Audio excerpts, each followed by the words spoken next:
ఎన్నికల్లో గెలుపు ధీమాతో TVK chief Vijay ముందుకెళ్తున్నారు. ఏ పార్టీతోనూ పొత్తు పెట్టుకోవటం లేదు. ఒంటరిగానే బరిలోకి దిగుతున్నారు. ఎన్నికల్లో డీఎంకే అన్న డీఎంకే కూటములతో పోరుకు సిద్ధమయ్యారు. రాష్ట్రంలో అవినీతి రహిత పాలన అందిస్తామని ప్రకటిస్తున్నారు. ఈ ఎన్నికల్లో విజయ్ ప్రభావం గట్టిగా ఉండబోతుందని రాజకీయ విశ్లేషకులు చెబుతున్నారు.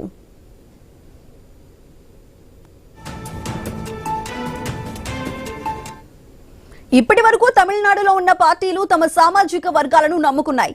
వాటికి తగ్గట్టుగానే పావులు కదిపాయి. అయితే విజయ్ అవేమీ పట్టించుకోవటం లేదు. వ్యూహాత్మకంగా వ్యూహాలు రచిస్తున్నారు. యువత, మహిళల ఓట్లపై దృష్టి పెట్టారు. ఆయన ఉపన్యాసాలకు, హామీలకు 25 ఏళ్ల లోపు వారు ఎక్కువ ఆకర్షితులవడం కలిసొచ్చే విషయం. మహిళలకు ఏకంగా 13 హామీలు ఇచ్చారు.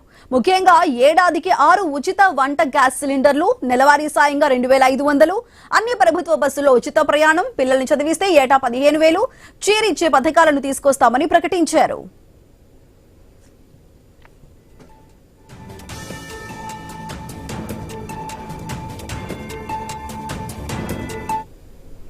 విజయ్ కు ప్రత్యక్ష రాజకీయ అనుభవం లేదు. కానీ విజయ్ మకల్ ఇయక్కం పేరుతో ఫ్యాన్ క్లబ్ల ఏర్పాటు, స్థానిక ఎన్నికల్లో పోటీకి నిలిచిన అనుభవం క్యాడర్కుంది.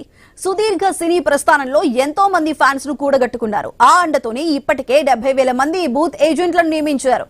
వీరితో భారీగా సభ్యత్వ నమోదు చేయించారు. ఈ ఉత్సాహమే గతేడాది నిర్వహించిన సభలకు ప్రజలు పెద్ద ఎత్తున తరలి వచ్చేలా చేసింది.